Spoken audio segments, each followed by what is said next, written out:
Assalamualaikum warahmatullahi wabarakatuh. Innal hamdalillah nahmaduhu wa nasta'inuhu wa nastaghfiruh wa na'udzu billahi min syururi anfusina wa min sayyiati a'malina. Man yahdihillahu fala mudhillalah wa man yudlil fala hadiyalah. Ashhadu an la ilaha illallah wahdahu la syarikalah wa ashhadu anna Muhammadan abduhu wa rasuluh. Ya ayyuhalladzina amanu taqullaha haqqa tuqatih wa la tamutunna illa wa antum muslimun.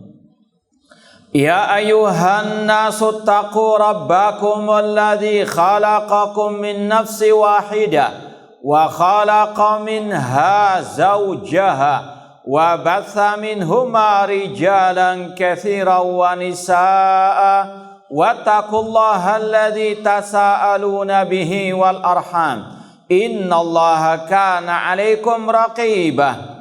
Ya ayyuhalladzina amanu taqullaha wa qulu qawlan sadida yuslih lakum a'malakum wa yaghfir lakum dhunubakum wa may yuti'illaha wa rasulahu faqad faza fawzan 'azima.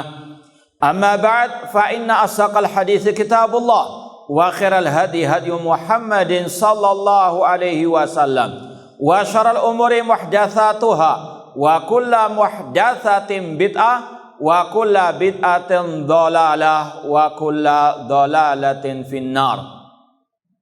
Ma'asal muslimin ikhwani fillah wa akhwati, bapak-bapak, ibu-ibu, saudara-saudariku rahimani wa rahmakumullah. Alhamdulillah, segala puji bagi Allah Subhanahu wa taala yang mempertemukan kita kembali dalam kajian kitab Al-Mukhtar fi Usulis Sunnah oleh Al-Imam Ibnu Al-Banna Al-Hambali Al-Baghdadi As-Salafi rahimallahu taala. Semoga Allah Subhanahu wa taala memberikan kepada kita keistiqomahan dalam belajar akidah salaf dan berpegang teguh dengannya sampai akhir hayat kita nanti. Kita masih dalam pembahasan bab zikrul iman bi annal qur'ana kalamullah wa anna kalamullah laysa bimakhluqin wa man za'ama annal qur'ana makhlukun faqad kafara. Bab wajibnya mengimani bahwasanya Al-Quran adalah kalamullah, firmannya Allah, bukan sabdanya Nabi. Wa anna kalamullah laisa bimakhluqin, dan bahwasanya kalamullah itu bukan makhluk, bukan ucapan Nabi, bukan sabda Nabi. Wa man za'ama annal qur'ana makhlukun faqad kafara, dan barang siapa mengklaim, meyakini, mengatakan bahwasanya Al-Qur'an itu makhluk, maka dia kafir.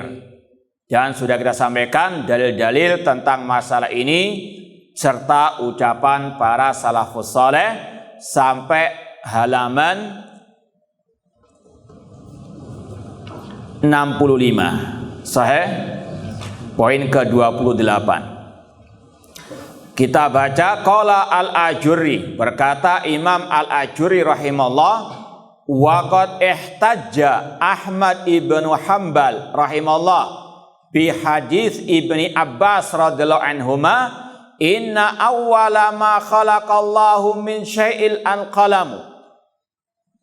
Kata Imam al-Ajurri, Imam Ahmad bin Hanbal rahimahullah berhujjah, berdalil dengan hadis yang diriwayatkan dari Abdullah bin Abbas radhiyallahu anhuma dari Nabi sallallahu alaihi wasallam, sesungguhnya pertama kali Allah menciptakan sesuatu adalah al-qalam, pena takdir.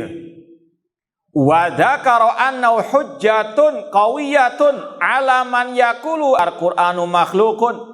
Dan beliau menyebutkan hadis ini sebagai hujjah atas atau sebagai bantahan atas orang yang mengatakan Al-Quran makhluk.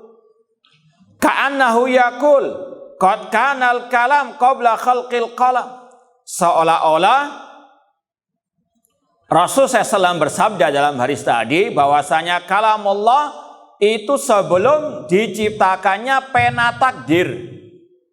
Nanti akan kita perinci lagi. Kita baca dulu ucapan Imam Al-Ajurri. Fa idza kana awwalu ma khalaqallahu min syai'in al-qalam dalla ala anna kalamahu laysa bimakhluq. Apabila makhluk pertama yang Allah ciptakan adalah pena takdir, maka itu menunjukkan kalamullah ada sebelum makhluk atau awal makhluk, yaitu al-qalam, li'annahu qabla khalqil asya', karena kalamullah sudah ada sebelum penciptaan segala sesuatu, di antaranya pena takdir tersebut. Wa qala Ahmad wa qad rawahu 15 nafsan an Ibni Abbasin. Imam Ahmad berkata, hadis ini diriwayatkan 15 perawi dari Abdullah bin Abbas radhiyallahu taala anhuma. Ikhwani fillah wa akhwati rahimani wa rahimakumullah. Dari awal sudah disampaikan oleh Imam Al-Ajurri berbagai macam dalil tentang Al-Quran adalah kalamullah. Ya, sekali lagi dalil-dalilnya sangat banyak dan dari berbagai macam sisi. Tidaklah yang mengingkarinya kecuali kafir. Ya, sebagaimana sudah kita sampaikan, lebih dari mungkin 1000 ulama yang mengkafirkan orang yang mengatakan Al-Quran makhluk, seperti yang kita sampaikan dari kitab apa?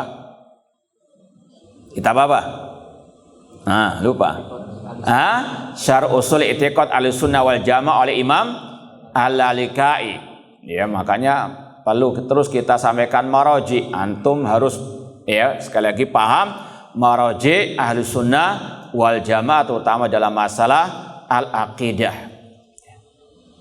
Kata Imam Al-Ajurri, di antara dalil yang menunjukkan Al-Quran kalamullah dari hadis Rasulullah SAW sebagaimana yang telah dijelaskan oleh Imam Ahmad, yaitu sabda Rasul, inna awwala ma khalaqallahu min syai'in al-qalam.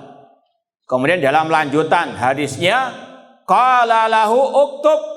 Ya, kalau mau kita lanjutkan hadisnya, kata Rasul SAW, ketika pertama kali Allah menciptakan al-qalam, Allah berfirman kepadanya, uktub, tulislah.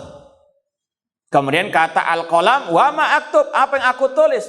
Uktub kulla syai' yajri ila yaumil qiyamah, atau kama qala Rasul SAW. Kata Allah, tulislah semua yang akan terjadi sampai hari kiamat.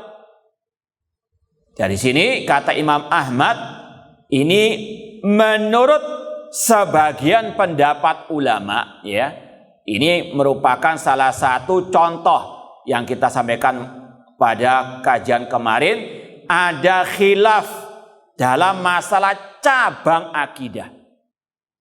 Kemarin apa yang kita bahas di kajian hari Rabu kemarin? Khilaf tentang masalah apa? Melihat Allah teruskan, jangan di stop situ, nanti syubhat. Yaitu masalah apa? Melihat Allah di padang mahsyar. Khilaf antara ahli sunnah. Ini khilaf dalam masalah cabang akidah, bukan prinsip akidah. Maka di situ ada toleransi, tidak boleh saling membid'ahkan, nggak boleh saling menyesatkan. Beda dengan pembahasan apa? Ru'yatul mu'min rabbahum fil jannah. Adapun melihat Allah di surga, ini ijma' ahli sunnah, nggak ada khilaf. Yang menyelisih maka mubtadi' dhal. Paham? Di sini juga ada demikian. Ada khilaf di antara para ulama tentang masalah makhluk pertama yang Allah ciptakan. Apakah al-qalam ataukah al-arsh? Kalau antum mau lebih terperinci lagi, silakan lihat kitab Syarah Aqidah Thahawiyah oleh Imam Ibn Abil Is Al-Hanafi rahimahullah. Sebagian ulama mengatakan yang pertama kali Allah ciptakan adalah al-qalam. Di sini yang mungkin lebih diarahkan oleh Imam Ahmad rahimahullah. Mereka memahami hadis ini, inna awwala ma khalaqallahu min syai'il qalam. Sesungguhnya yang pertama kali Allah ciptakan dari segala sesuatu adalah apa? Al-qalam. Ini dipahami demikian. Kalau terjemahnya tadi ya, nanti akan kita terjemahkan dengan dua versi. Versi pendapat pertama, versi pendapat yang kedua. Ini versi yang pertama, kalau terjemahannya itu sesungguhnya yang pertama kali Allah ciptakan dari segala sesuatu adalah pena. Pena apa? Pena takdir. Paham ya? Itu pemahaman pendapat yang pertama dari para ulama. Memahami yang pertama kali Allah ciptakan adalah apa? Al-qalam. Hadisnya sama yang mereka pakai, cuma beda pemahaman. Kalau kita terjemahkan lebih memudahkan untuk dipahami perbedaan pendapat, meskipun satu hadisnya. Yang pendapat pertama merojehkan al-qalam sebagai makhluk yang pertama Allah ciptakan. Dengan redaksi, sesungguhnya yang pertama kali Allah ciptakan dari segala sesuatu adalah apa? Al-qalam, titik sampai di situ. Paham? Maka mereka berpendapat al-qalam makhluk yang pertama. Adapun pendapat yang kedua mengatakan bukan qalam, bukan pena takdir yang Allah ciptakan pertama kali, namun al-arsy. Kenapa? Karena hadisnya itu berbunyi demikian kalau mau digandeng. Inna awwala ma khalaqallahu al-qalam faqala lahu uktub. Ketika Allah, jadi bedakan ya penerjemahan tadi ana yang pertama dengan yang kedua ini. Ini kita katakan dzarfnya. Ketika pertama kali Allah menciptakan al-qalam, Allah berfirman uktub, tulislah. Sama nggak redaksi yang pertama dengan yang kedua? Paham nggak? Ana kuat nggak paham, mengganggu gini saja. Taib, biar lebih mantap, ana tanya. Coba terjemahkan versi yang pertama tadi, yang mengatakan al-qalam makhluk pertama yang Allah ciptakan. Sebenarnya yang pertama kali Allah ciptakan dari segala sesuatu adalah pena. Taib ahsantah. Redaksi yang kedua atau pendapat yang kedua, bagaimana terjemahannya? Ketika Allah, kalau dalam bahasanya awala ini adalah al-dzarf. Paham? Dari dzarf, masalah waktu. Ketika pertama kali Allah menciptakan al-qalam. Paham? Beda enggak redaksi atau kedua redaksi tadi itu? Beda ya? Bagi yang paham, yang enggak paham ya. Saya ulangi lagi, redaksi pendapat pertama yang mengatakan qalam adalah makhluk yang pertama, redaksinya itu diterjemahkan, dipahami, sesungguhnya yang pertama kali Allah ciptakan adalah al-qalam. Maka dari situ mereka memahami pena takdir itulah makhluk pertama yang Allah ciptakan. Adapun pendapat yang kedua, bukan qalam yang pertama Allah ciptakan, namun al-arsy. Adapun hadis ini maksudnya itu, maknanya itu ketika pertama kali Allah menciptakan al-qalam, Allah berfirman uktub. Paham? Kemudian digandeng dengan hadis yang lain dalam Sahih Muslim, innallaha kataba maqadirul khalaiq qabla an yakhluqas samawati wal arda bi khamsina alfasana. Sesungguhnya Allah mencatat takdir makhluknya 50.000 tahun sebelum pencipta langit dan bumi. Ini kaitannya dengan tadi, masalah uktub tadi. Betul? Kemudian Rasul mengatakan dalam hadis tadi yang kedua, wa kana arsyuhu 'alal ma. Dan arsy-nya Allah sudah ada di atas air. Paham? Ini pendapat yang kedua. Jadi para ulama wallahu alam yang rajih pendapat yang kedua, al-arsy adalah makhluk yang pertama kali Allah ciptakan berdasarkan tadi digabungkannya dua hadis tersebut. Wa kana arsyuhu 'alal ma, ketika Allah mencatat yaitu dengan perantara pena takdir, arsy-nya Allah sudah ada sebelum itu. Berarti al-qalam itu ada setelah arsy. Wallahu alam, meskipun sekali lagi ini adalah khilaf, masalah cabang akidah yang tidak boleh saling menyesatkan. Ini khilaf di antara ulama Ahlussunnah wal Jamaah. Paham? Ini yang harus dipahami. Cuma di sini kelihatannya Imam Ahmad dan juga Imam Al-Ajuri lebih condong kepada pendapat yang mengatakan al-qalam itu yang lebih dulu diciptakan. Ala kullin, namun intinya bukan ini. Intinya ketika Allah menciptakan qalam sebagai makhluk yang pertama, Allah berfirman kepadanya, "Uktub, tulislah." Artinya kalamullah itu sudah ada. Paham? Berarti apa? Masalah makhluk pertama kali al-qalam, sedangkan kalamullah bukan makhluk. Karena kalamullah sudah ada sebelum apa? Al-qalam. Makhluk pertama adalah al-qalam. Kalamullah ada sebelum apa? Al-qalam. Berarti kalamullah makhluk atau bukan makhluk? Naudzubillah kalau mengatakan makhluk. Karena apa? Kalamullah sudah ada sebelum makhluk pertama yang Allah ciptakan, yaitu al-qalam. Ini menurut pendapat yang mengatakan qalam makhluk faham dong? Baik, fahimtum awalam tafhamu wa ma'alaina illal balah. Nanti di murajaah lagi. Anak ulangi lagi ucapan Imam Al-Ajuri rahimahullah. Imam Ahmad berhujjah dengan hadis Abdullah bin Abbas. Sesungguhnya yang pertama kali Allah ciptakan dari segala sesuatu adalah al-qalam. Dan Imam Ahmad menyebutkan hadis ini sebagai bantahan yang kuat atas orang yang mengatakan Al-Quran makhluk, sebagai hujjah alaihim. Ya. Kenapa demikian? Seolah-olah beliau berkata bahwasanya kalamullah itu sudah ada sebelum penciptaan al-qalam.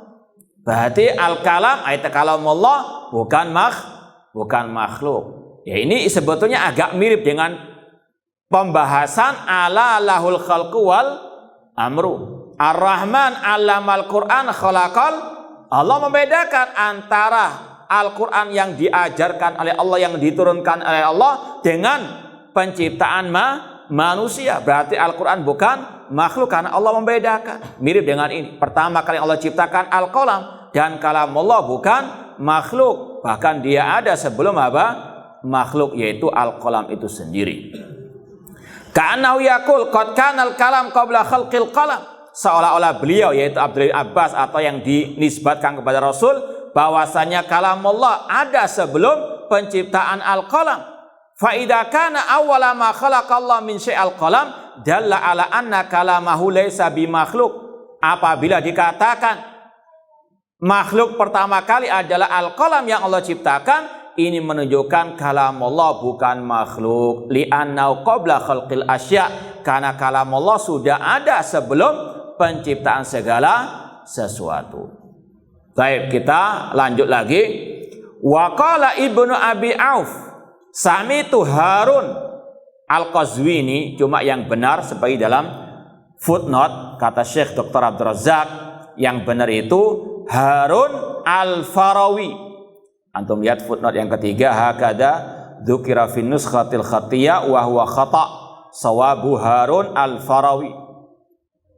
Harun Al-Farawi beliau berkata, man waqafa 'alal Qur'ani bisyak falam yakul ghairu makhluk fahuwa kaman qala makhluk. Barang siapa yang tidak mau mengatakan Al-Qur'an kalamullah bukan makhluk, ya, dia hanya mengatakan Al-Quran kalamullah titik, namun dia ragu apakah kalamullah makhluk atau bukan makhluk, ya, maka dia seperti orang yang mengatakan Al-Quran makhluk. Insya Allah akan ada penjelasan khusus di bab setelah ini, ya, yaitu yang dikenal dengan Al-Waqifah, kelompok Al-Waqifah, yang hanya mencukupkan dengan mengatakan Al-Quran kalamullah titik, nggak mau mengatakan bukan makhluk. Paham? Nah, nanti akan ada bab khusus ini. Sekarang lanjut poin ke-29. Berkata Imam Ibnu Al-Banna, wa haddatsana Muhammad Ibnu Ahmad Al-Hafidh qala haddatsana Umar Ibnu Ahmad Al-Wa'id qala haddatsana Al-Husain bin Ismail Al-Mahamili qala haddatsana Salam ibnu Salim qala haddatsana Musa ibnu Ibrahim Al-Warraq qala akhbarana Abdullah ibn al-Mubarak rahimahullah qal. Ini sampai kepada seorang ulama tabi'in yang bernama Abdullah bin Mubarak rahimahullah. Beliau berkata, sami'tun nasa mundu sab'in wa arba'ina aman wa hum yaqulun man qala al-Qur'an makhluk fa imra'atuhu talikun salasatan battatan. Kata Abdullah bin Mubarak rahimahullah, aku mendengar manusia, yaitu para ulama ya, di zaman beliau, sebelum beliau, sejak 47 tahun. Ya, sekali lagi kata Abdullah bin Mubarak, seorang ulama tabi'in, aku mendengar manusia, yaitu para ulama salaf sebelum beliau dan sejaman dengan beliau, sejak 47 tahun yang lalu, kata beliau, mereka semuanya sepakat mengatakan man qala al-Qur'an makhluk.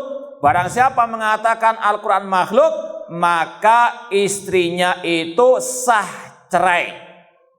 Ya. Salasatan batatan, talak 3 kali. Ya, artinya tidak halal lagi baginya. Kenapa demikian? Ditanya, kulna walimadza, kata orang-orang yang ada pada waktu itu, kenapa bisa demikian? Qala li anna imra'atahu muslimatun, karena istrinya itu muslimah, wa muslimah la takunu tahta kafirin, sedangkan wanita muslimah tidak boleh bersuamikan orang kafir. Ya, dalilnya dalam surat Al-Mumtahanah ayat ke-10, lahunna hillul lahum walahum yahilluna lahunna. Antum lihat nanti dalam surat Al-Mumtahanah, mereka wanita-wanita muslimah tidak halal bagi mereka orang-orang kafir, dan mereka orang-orang kafir tidak halal bagi wanita-wanita muslimah. Yang mengatakan Al-Quran makhluk kafir, maka istrinya apa? Yang muslimah harus apa? Cerai, talak 3, sudah tidak boleh kembali lagi. Ini sekali lagi fatwa dari para ulama salaf. Sekali lagi ini sudah masyhur di tengah-tengah ulama salaf, sebagaimana kata Imam Al-Lalikai yang beliau menyebut 550 nama ulama salaf yang jelas-jelas mengkafirkan orang yang mengatakan Al-Quran makhluk, dan beliau mengatakan seandainya aku mau menambahkan lagi bisa lebih dari ribuan. Ya, sekali lagi ini adalah ijma' ahli sunnah yang mengatakan Al-Quran makhluk maka dia kafir. Kemudian riwayat yang berikutnya ini tidak sahih. Berkata al-muallif, akhbarana Abul Qasim Ubaidullah ibnu Ahmad al-Azhari qala haddatsana Ali ibnu Abdurrahman bil Kufa qala haddatsana Abdullah bin Zaidan al-Bajali qala haddatsana Al-Hasan ibnu Ali al-Ma'ruf bi Lu'lu an-Nahdi qala haddatsana Waqi' anil A'mash an Zaid ibni Wahab an Hudzaifata wa Abdullah ibni Mas'ud radhiyallahu anhuma. Ini sampai kepada 2 sahabat Rasul yang bernama Hudzaifah dan Abdullah bin Mas'ud. Mereka berdua berkata, qala Rasul SAW, Rasul bersabda, kaifa antum idza kufira bil Qur'an? Bagaimana sikap kalian jika Al-Quran dikufuri? Wa qalu innahu makhluk, dan mereka mengatakan Al-Quran makhluk. Amma innakuma lan tudrika dzalik. Adapun kalian berdua, yaitu siapa? Hudzaifah dan Abdullah bin Mas'ud, kalian berdua tidak akan mendapati fitnah khalqil Quran ini. Walakin idza kana dzalik, namun jika itu terjadi, bari Allahu minhum, Allah berlepas diri dari mereka. Wa Jibril wa salihul mu'minin, demikian pula malaikat Jibril dan orang-orang saleh dari orang-orang yang beriman berlepas diri. Wa kafaru bima unzila alayya, dan mereka telah kafir terhadap Al-Quran yang diturunkan kepadaku. Wallahu alam, seperti yang kita sampaikan pada waktu yang lalu, ini dicantumkan dalam kitab Fil Al-Ali Al-Masnu'ah karangan Imam Suyuti yang Kalau lengkapnya apa judulnya? Ada yang ingat? Al-Ali al-Masnu'ah. Lebih dahsyat lagi. Fil ahadits al-maudhu'ah. Itu dicantumkan oleh Imam As-Suyuti dalam hadis-hadis yang maudhu'. Wallahu a'lam. Poin ke-31, intinya sudah kita sampaikan, kalaupun ada yang dhaif dalam masalah ini, yang sahih lebih apa? Lebih banyak. Dan Ahlussunnah mencantumkan yang dhaif hanya untuk sampingan, yang inti yang sahih dan sudah dilewati yang sahih, bahkan dalilnya dari ayat Al-Qur'anul Karim. Nah, poin ke-31, berkata al-mu'allif, qala al-mu'allif wa akhbarana Ubaidullah qala haddatsana Ahmad ibnu Mansur al-Warraq qala haddatsana Al-Husain ibnu Ismail qala haddatsana Salam ibnu Salim qala haddatsana Musa ibnu Ibrahim qala sami'tu Sufyan ibnu Uyainah radhiyallahu anhu sanata ukhida Bishr al-Marisi bi Makkah sanata 95 wa huwa yaqul syahidani yashhadani alai hatta uqaddimahu ilal qadi fa'adrib unuqahu ana biyadi. Ini sampai kepada Sufyan bin Uyainah. Beliau pernah berkata ketika dipegangnya Bishr al-Marisi ketika di kota Mekah tahun 95 Hijriah. Dan perlu antum ketahui juga, Bishr al-Marisi, tokohnya Jahmiyah juga Mu'tazilah ini, pernah berguru kepada Sufyan bin Uyainah. Sebagaimana Wasil bin Atha, karena di zaman itu para ulama salaf istilahnya luar biasa banyaknya. Zaman-zaman keemasan para ulama salaf waktu itu. Di antara gurunya Bishr al-Marisi Sufyan bin Uyainah. Namun sang murid ini murtad. Sang murid tersesat ketika dia pindah dari berguru kepada ulama Ahlussunnah, namun dia juga berguru kepada ilmu kalam atau ahli al-kalam. Ini gurunya Ahlussunnah, muridnya yang sesat, bahkan divonis kafir oleh para ulama dan dikatai oleh sang guru Duaibah. Betul enggak? Yang mengatakan Bishr al-Marisi Duaibah, Sufyan bin Uyainah rahimallahu ta'ala. Dan di akhir-akhir ini muncul juga Bishr al-Marisi yang viral itu. Paham? Nanti akan ada pembahasan khususnya. Ya, Bishr al-Marisi yang versi Indonesianya. Taib Duaibah. Kata Sufyan bin Uyainah, syahidani yashhadani alai. Aku minta 2 orang saksi yang bersaksi atas Bishr al-Marisi kalau dia mengatakan Al-Quran makhluk. Itu intinya. Ya, kata Sufyan bin Uyainah, aku minta ada 2 orang yang bersaksi tentang ucapannya siapa? Bishr al-Marisi, bahwasanya dia mengatakan Al-Quran makhluk, sehingga aku bisa mengajukan gugatan kepada Al-Qadhi Hakim di pengadilan syariat. Jadi yang perlu disomasi itu yang seperti ini, akidahnya sesat. Bukan yang akidahnya apa? Salafiyah sahihah. Paham? Nah, ya, ini dulu salaf demikian, kalau sekarang beda. Dahulu salaf seperti ini. Kalau ada yang sesat akidahnya, itu yang disomasi. Ya, inginnya diajukan ke pengadilan untuk dihukum seberat-beratnya.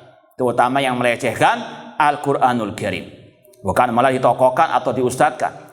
Kata Sufyan bin Uyainah, aku meminta 2 orang saksi untuk bersaksi atas Bishr al-Marisi kalau dia mengatakan Al-Quran makhluk, hingga aku mengajukannya kepada Al-Qadhi fa'adrib unuqahu, dan aku yang akan memenggal lehernya dengan tanganku sendiri. Ya, wa basata Sufyan kafahu al-yumna waraddaha. Intinya beliau sangat gregetan sebetulnya, ya, mungkin sampai kepingin rasanya betul-betul ingin apa? Itu istilahnya. Ya, apalagi mumpung idul apa? Korban. Itu sekali lagi salaf demikian, yang melecehkan Al-Quran, yang menghina Al-Quran, yang sesat akidahnya tentang Al-Quran, demikian dikerasi oleh ulama as-salaf. Ya. Wa qala Sufyan, sami'tu Amr bin Dinar. Sufyan bin Dinar berkata, aku mendengar Amr bin Dinar berkata, adraktun nas wa hum yaqulun Allah khaliqu kulli syai'. Kata Amr bin Dinar, aku mendapati manusia, ini kurang lebih sama dengan ucapan siapa tadi? Abdullah bin Mubarak rahimahullah. Aku mendapati manusia, yaitu para ulama salaf, mereka mengatakan Allah pencipta segala sesuatu, wa madunau makhluk, dan selain Allah adalah makhluk, illa kalamu azza wa jalla, kecuali kalam Allah, bukan apa? Makhluk. Karena kalam Allah itu sifat Allah, dan sifat Allah senantiasa melekat pada diri Allah. Maka sekali lagi, Al-Quran bukan makhluk. Ini mirip dengan yang dikatakan oleh Abdullah bin Mubarak rahimahullah ta'ala, bahwasanya sepakat ulama salaf mengatakan Al-Quran kalam Allah, bukan makhluk. Namun tadi dari ucapan Sufyan bin Uyainah yang istilahnya gregetan dengan Bishr al-Marisi, meskipun dia juga pernah belajar kepadanya, ini menunjukkan yang berhak untuk menghukum adalah apa? Menghukum mati atau menghukum dengan kekuatan kekuasaan adalah pemerintah kaum muslimin, bukan setiap orang. Nah, makanya beliau apa? Ingin mengajukan dulu kepada Mahkamah Asy-Syar'iyyah, dan Mahkamah Syar'iyyah, hakim pengadilan syariat al-qadhi, itu yang menghukum, menjatuhkan vonis hukuman mati ataukah tidak. Namun yang penting yang bagi kita, bagaimana ulama salaf sangat amat berlepas diri, membenci, dan sangat amat keras tegas terhadap orang-orang yang menyimpang dalam masalah al-aqidah. Nah, poin ke-32, qala al-mu'allif rahimahullah wa akhbarana Ubaidullah qala haddatsana Ahmad ibnu Ibrahim qala haddatsana Abu Ubaid al-Qasim ibnu Ismail qala sami'tu Dawud ibn Ali al-Asfahani yaqul kana Bishrun al-Marisi yakhruj ila nahiyati Zabaini yaghtasil wa yatatahhar. Ini masih berkaitan dengan Bishr al-Marisi yang dulu, ya, yang sekarang juga ada, sekali lagi mirip-mirip. Taib yaqul, Dawud bin Ali al-Asfahani berkata, dahulu Bishr al-Marisi itu pernah pergi ke tempat namanya Az-Zabain, ya mungkin kayak sungai lah, tempat atau danau. Yaghtasil wa yatatahhar, dia mandi dan bersuci. Wa kana bihil mazhab, itu mazhabnya dia, kalau bersuci, berwudu harus nyemplung kali. Paham? Paham enggak? Ini mazhabnya siapa? Bishr al-Marisi. Ini kalau sudah akidahnya sesat, demikian pula dengan apa? Fikihnya, bab toharonya. Ya, kalau sudah akidahnya najis, kufur akbar, maka demikian pula dengan apa? Ya, toharonya. Kata Dawud bin Ali al-Asfahani, dahulu Bishr al-Marisi kalau mau tohara, mau wudu, itu nyemplung kali dulu. Itu mazhabnya dia. Nggak sah kalau hanya apa? Pakai keran. Ya, nggak sah kalau sedikit airnya, harus nyemplung.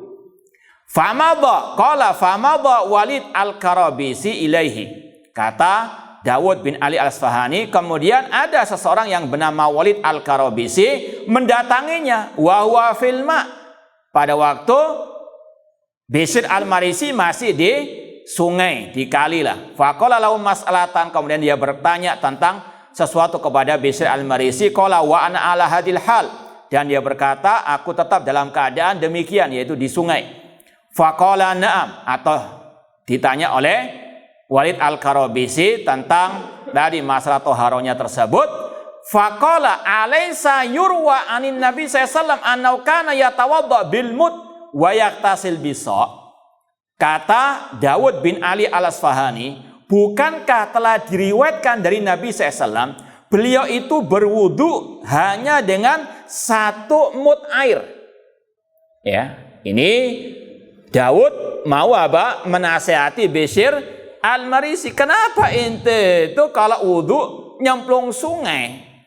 Bukankah Nabi itu wudhunya cukup dengan apa? 1 mud. Ya. Atau kata beliau, dan beliau kalau mandi besar hanya dengan 1 sok. 1 sok itu 4 mud. Fama hadzal ladzi antafi. Ente kenapa kok sampai apa? Nyemplung kali istilahnya. Qala, ini pengakuan Bishr Al-Marisi sendiri. Dia tahu kalau dia itu apa? Pengikutnya iblis. Dia sadar. Cuma itulah, ya, kalau sudah apa? Buta mata hatinya. Tahu kalau keliru, cuma gengsi kalau ngakui.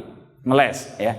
Qala iblis yuwaswisuli fayuhimuni anni lam atatohar. Bishr mengakui sendiri bahwasanya iblis yang membisikkan kepadaku, memberikan wangsit kepadaku, kalau hanya 1 mud aku belum bersuci, gak sah toharoku. Ya, paham? Paham tidak? Awas jangan ngikut-ngikut ya. Taib. Kemudian kata Daud bin Ali Asfahani, ini kecerdasan beliau, kata Daud bin Ali al-Asfahani, fahuwa alladhi waswasaka hatta kulta innal qur'ana makhluk. Maka iblis juga yang membisikkanmu sehingga engkau mengatakan Al-Quran makhluk. Ya. Ini bisikan apa? Iblis, sama dengan yang mengatakan Al-Quran bukan kalam Allah, namun itu sabda Nabi. Itu bisikan apa? Iblis juga. Na'udzubillahi min dzalik. Intinya sekali lagi, ini salah satu tahdiran ulama terhadap Bishr Al-Marisi. Bagaimana kesesatan seorang Bishr Al-Marisi tidak hanya dalam masalah bab Al-Quran saja, bahkan dalam masalah apa? Toharonya. Bahkan diriwayatkan juga dia punya was-was, ya, was-was dalam masalah nikah. Dia nggak mau nikah kecuali perempuannya jauh dari usianya, minimal 10 tahun di bawah dia. Paham? Lebih muda dari dia. Kenapa? Karena dia punya was-was. Kalau saya nikah, umurnya itu ya 11-12 dengan dia, selisih mungkin 2 bulan, 3 bulan, atau 1 tahun, nanti jangan-jangan dia saudari sepesusuanku. Paham? Itu. Jadi was-wasnya iblis kalau dibiarkan demikian terus akan menggerogoti orang kayak kanker begitu. Ya, ini sudah stadium 10 nih Bishr Al-Marisi. Sampai demikian dia nggak mau kawin kecuali dengan yang jauh lebih muda darinya agar jangan sampai dia menikahi apa? Saudari sepersusuannya. Itu was-was saja dari dia. Paham? Bahkan lebih dahsyat dari itu, kalau dia sudah kawin, punya istri, dia nggak akan menggauli istrinya di malam hari. Kenapa? Takut salah. Nggak kambing. Sampai demikian itu diriwayatkan oleh para ulama yang menerjemahkan biografinya. Kenapa was-was demikian? Itulah kalau was-was dibiarkan akan terus menggerogoti. Na'udzubillahi min dzalik. Baik. Poin ke-33. Namun intinya ikhwani fillah wa akhwat rahimani wa rahmakumullah, tadi sekedar ya ini menguatkan yang sebelum-sebelumnya tentang bagaimana busuknya Bishr Al-Marisi. Poin ke-33, qala al-mu'allif wa akhbarana Ubaidullah qala akhbarana Abul Fatah Al-Qawwas ijazatan qala haddatsana Sadaqa ibnu Hubairah Al-Musiri qala haddatsana Muhammad ibnu Abdullah Al-Wasiti qala Abdullah ibnu Mubarak Az-Zamana ra'aitu Zubaidata fil manam. Ini kepada Abdullah bin Mubarak riwayatnya. Beliau berkata, aku pernah melihat istrinya Harun Ar-Rasyid yang bernama Zubaidah dalam mimpiku. Ini cerita mimpi, bukan untuk dalil ya, hanya sekedar sampingan saja. Fakultu ma fa'alallahu biki.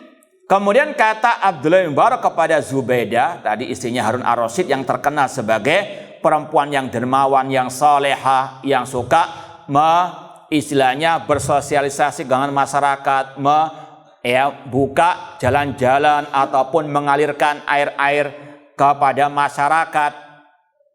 Faqultu ma fa'alallahu biki? Apa balasan Allah kepadamu? Qalat, berkata Zubaidah, ghafarali fi awali mi'walin duriba fi tariqi Makkah. Kata Zubaidah, isinya Harun ar-Rasyid, Allah mengampuniku sejak pertama kali istilahnya mi'wal kayak pacul itu dipukulkan di jalan di kota Mekah. Ini karena apa? Dia membantu pembangunan jalan, ya. Maka balasannya kata dia dalam mimpinya Abdullah bin Mubarak, dia diampuni dosanya oleh Allah Subhanahu wa taala ketika awal kali istilahnya bukanya jalan di kota Mekah untuk masyarakat. Qultu fama hadis sufra fi wajhiki? Lalu apa pucat di wajahmu ini? Qalat, kata Zubaidah, ya sekali lagi Imam Abdullah bin Mubarak bertanya, ini sekali lagi cerita dalam mimpi sekedar untuk lil istiqnas kata para ulama, untuk sampingan saja. Intinya dalil-dalil ayat, hadis, ucapan para ulama salaf tadi tentang Al-Quran kalamullah bukan makhluk, yang mengatakan Al-Quran makhluk maka dia kafir. Kata Abdullah bin Mubarak dalam mimpinya kepada Zubaidah, kenapa wajahmu kok pucat? Qalat, dia menjawab, dufina baina dhahranaina rajulun yuqalu lahu Bishr al-Marisi. Kata Zubaidah, ada seseorang yang juga disemayamkan di sekitar kita, namanya Bishr al-Marisi. Zafarat jahannam alaih. Jahannam istilahnya murka, mendidih karenanya. Karena ada siapa? Bishr al-Marisi. Faksya'arra laha jasadi.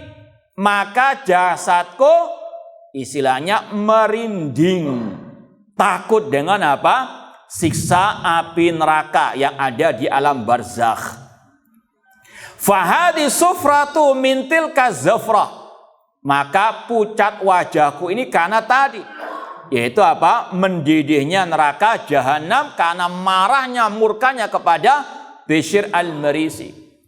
Qultu, kata Abdullah bin Mubarak, fama fa'ala Ahmad bin Hanbal? Bagaimana nasibnya Ahmad bin Hanbal? Ini di alam barzakh tentunya. Qalat as-sa'atu faraqani Ahmad fi tayyarin min durratin bayda'a fi lujjatin hamra'a. Kata Zubaidah, sekarang ini Ahmad bin Hanbal meninggalkanku, berpisah denganku. Beliau ada di seekor burung yang terbuat dari permata putih yang terbang di atas laut merah.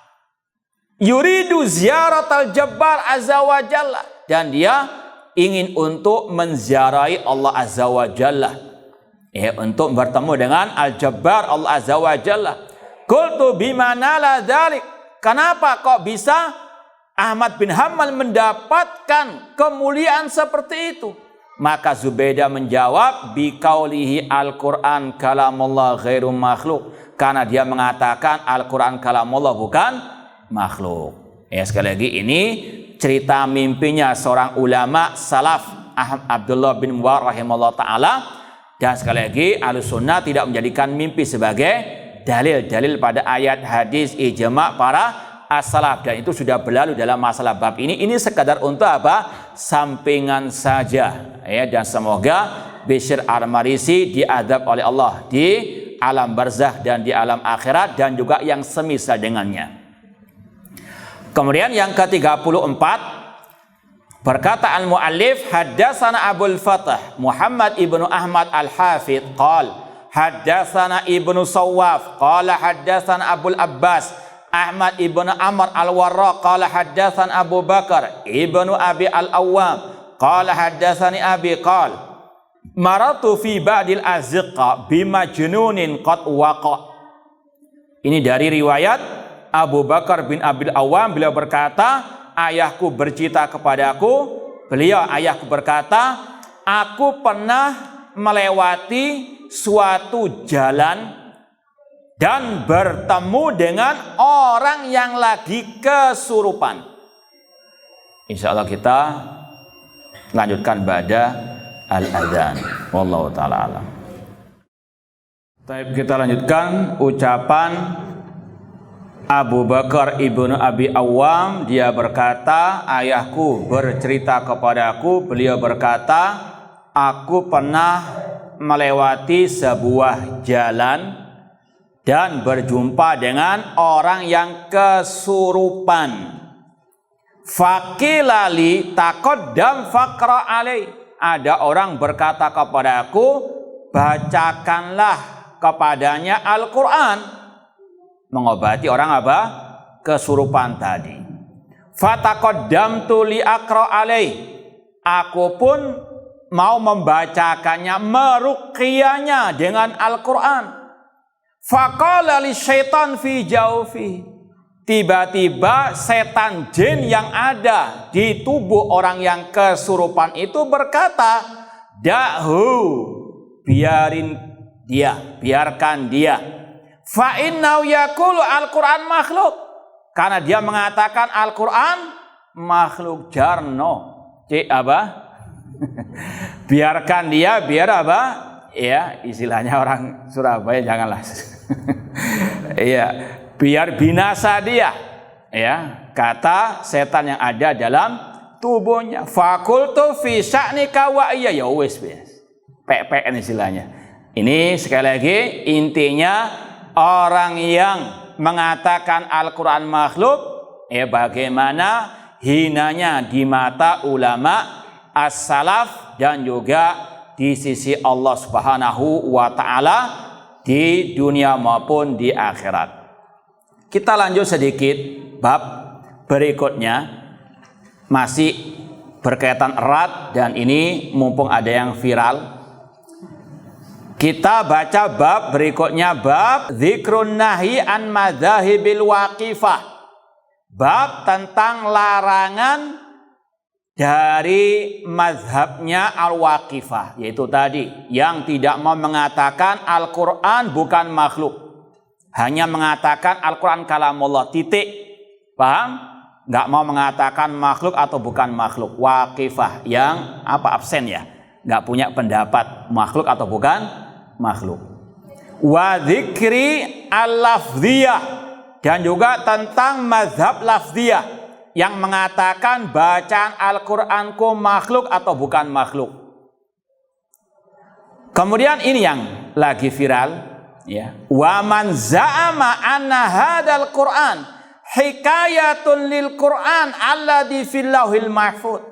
Dan juga tentang kelompok sesat yang mengatakan Al-Quran itu hikayah, salinan, fotokopian dari Al-Quran yang ada di Lauhul Mahfud.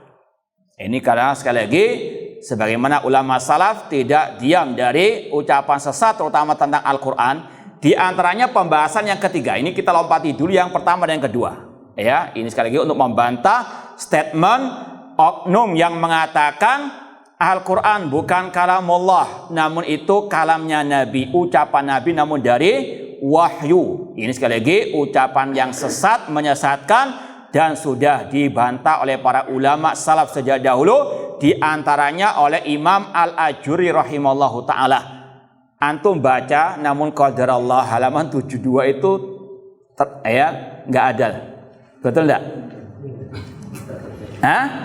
Iya, antum dengarkan dulu saja. Insya Allah kita ulangi nanti, antum atau antum cari lagi ya. Nah, kalau kita sudah dapatkan yang lanjutannya halaman 71 dulu.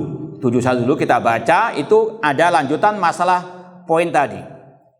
Nanti kita lengkapkan dari yang lainnya. Qadarallah 72, padahal ini yang penting dalam pembahasan ini. Qadarallah masyafa'al.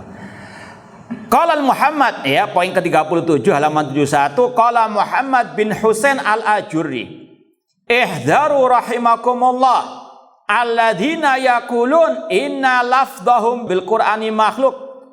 Hati-hatilah, semoga Allah merahmati kalian, dari orang-orang yang mengatakan bacaan Al-Quranku adalah makhluk. Hadza inda Ahmad ibni Hanbal munkarun azim. Ini menurut Imam Ahmad adalah kemungkaran yang besar.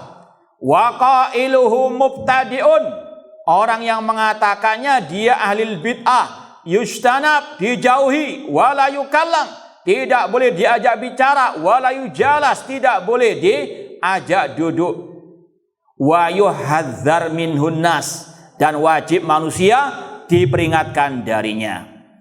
Kemudian kita baca selanjutnya yang terputus itu.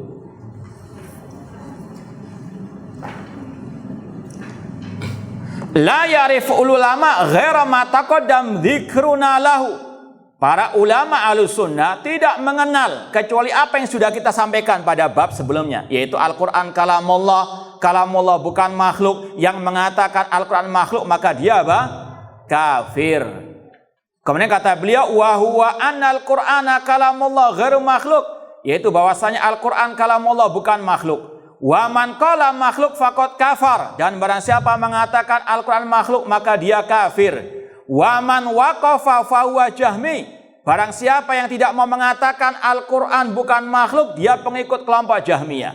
Wa man qala lafzi bil Qur'an makhluk fa huwa jahmiyun, dan demikian pula yang mengatakan bacaan Al-Qur'anku itu makhluk maka dia pengikut kelompok Jahmiyah. Wa man qala inna hadzal Qur'an alladzi yaqra'uhu an-nas wa huwa fil masahif hikayatun lima fil lauhil mahfuz fa hadza qaulun munkarun yunkirul ulama yuqalu liqaili hadhil maqala Al-Qur'an yukadzibuka wa yaruddu qaulaka. Ini pembahasan yang lagi viral itu sebetulnya. Kata Imam Al-Ajuri rahimahullah, dan barang siapa yang mengatakan Al-Quran yang sekarang dibaca oleh manusia yang ada di lembaran-lembaran mushaf itu hanyalah salinan dari kalamullah yang ada di Lauhul Mahfuz, maka ini adalah ucapan yang mungkar, diingkari oleh para ulama, dan dikatakan kepada orang yang mengatakannya bahwasanya Al-Quran mendustakanmu dan ucapanmu telah dibantah oleh Al-Quran dan juga oleh sunnah Rasulullah SAW. Kemudian dibawakan dalilnya. Wa taruddu qaulaka. Qala Allah azza wa jalla. Allah berfirman, wa in ahadun minal musyrikin nastajaraka fa'ajiru hatta yasma'a kalam Allah. Allah berfirman dalam surat At-Taubah ayat ke-6, apabila ada seorang dari kaum musyrikin meminta perlindungan kepada engkau Nabi Muhammad, lindungilah dia sampai dia mendengarkan kalam Allah. Kata Imam Al-Ajurri, fa akhbarana Allah azza wa jalla annahu innama sami'an nasu kalam Allah wa lam yakul hikayata kalamillah. Allah mengatakan tadi sampai manusia mendengarkan kalam Allah, bukan kalamnya Nabi Muhammad. Ini Al-Quran membantah orang yang mengatakan Al-Quran adalah ucapan Nabi Muhammad SAW. Ini Al-Quran yang membantah orang tersebut, kata Imam Al-Ajuri rahimahullah ta'ala. Kalau sang oknum mengatakan itu kan juga ucapan ulama, hum rijal nahnu rijal, maka sungguh benar ucapan ulama yang mengatakan na'am hum ar-rijal wa antum dajjalun. Itu sekali lagi yang layak diucapkan kepada mereka yang melecehkan Al-Quranul Karim dan juga melecehkan para ulama. Hum rijal wa nahnu rijal, la anta dajjal. Nah, kemudian kata Imam Al-Ajuri rahimahullah ta'ala, fa akhbarana Allahu azza wa jalla annahu innama sami'an nasu kalam Allah. Allah mengabarkan kepada kita yang didengar oleh manusia itu adalah kalam Allah, hatta yasma'a kalam Allah, bukan kalam Nabi Muhammad sallallahu alaihi wasallam. Demikian pula Allah berfirman, wa idza quri'al Qur'an fastami'u lahu wa ansitu. Apabila didengarkan Al-Qur'an, ya, bukan apa? Ucapan Nabi. Fastami'u lahu, maka dengarkan dan apa? Ya, ansitu, diamlah. Fa akhbara anna sami' innama yasma al-Quran walam yakul hikayat al-Quran. Allah mengabarkan bahwasanya yang mendengar itu mendengarkan Quran, bukan mendengarkan salinannya apa? Al-Quran. Demikian pula Allah berfirman, inna hadzal Quran yahdi lillati ya aqwam wa qala wa isarafna ilaika nafaran minal jinni yastami'una al-Quran wa hadha fil Qur'ani katsir. Jadi sekali lagi, sesat yang mengatakan Al-Quran adalah ucapan Nabi, sedangkan Allah sendiri mengatakan dalam Al-Quran, wa in ahadun minal musyrikin astajaraka fa'ajiru hatta yasma'a kalam Allah. Wallahu a'lam. Semoga Allah memberikan taufik kepada kita semuanya untuk istiqamah di atas akidah salaf sampai akhir hayat kita nanti, dan semoga Allah membinasakan mereka-mereka yang melecehkan Al-Quran dan yang menyimpang dari akidah as-salaf. Aqulu qouli hada wa akhiru da'wana anil hamdulillahi rabbil alamin. Wassalamualaikum warahmatullahi wabarakatuh.